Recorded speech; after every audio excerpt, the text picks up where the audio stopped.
ഈശ്വരോ ഇതെന്തൊരു പാട്. എടാ പിന്നെ ഇങ്ങനെയൊന്നും അല്ലടാ. ഹലോ ഗൈസ്, അപ്പോൾ നമ്മൾ ഇന്ന് എത്തിയിരിക്കുന്നത് നമ്മുടെ സ്വന്തം കാസർഗോഡിലെ നെല്ലിക്കുന്ന് കടപ്പുറത്താണ്. നമ്മളൊരു വൈകുന്നേരമാണ് വന്നത്. അപ്പോൾ നല്ലൊരു എന്താ പറയുക എക്സ്പീരിയൻസ് ആയിരുന്നില്ല. അത് അവിടുത്തെ വ്യൂവോ മറ്റോ കാര്യങ്ങളൊന്നുമല്ല. പക്ഷെ അത് ഞാൻ ഈ വീഡിയോൻ്റെ എൻഡിൽ പറയാം. ഏതായാലും കടലിനെ കാണുമ്പോൾ ഉള്ളൊരു സുഖം, അങ്ങനെ ആ തിരമാലകൾ നമ്മൾ വരുമ്പോൾ ഉള്ളൊരു സുഖം, അത് കഴിഞ്ഞ് കുറച്ച് ഇരുന്ന് വ്യൂ എൻജോയ് ചെയ്തു. പിന്നെ അവിടെ ഇങ്ങനെ പുഴയിലൂടെ പോകുമ്പോൾ ഇത് ഞാൻ ഉണ്ടാക്കിയ കരവിരുതാണ് ഗൈസ്.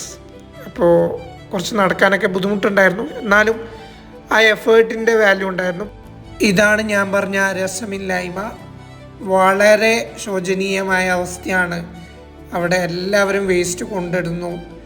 അത് മറ്റേ ഭാഗത്തുനിന്ന് വേസ്റ്റ് ഇടുമ്പോൾ ഇപ്പുറം ഭാഗം അടിഞ്ഞുകൂടുന്നു, ഇവിടുന്ന് വേസ്റ്റ് ഇടുമ്പോൾ മറ്റേ സൈഡ് അടിഞ്ഞുകൂടുന്നു.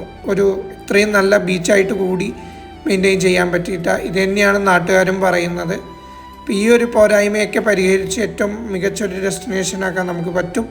അപ്പോൾ അടുത്ത ഡെസ്റ്റിനേഷനിലേക്ക് നമ്മൾ പോയ കഥയുമായി ഉടനെത്തും.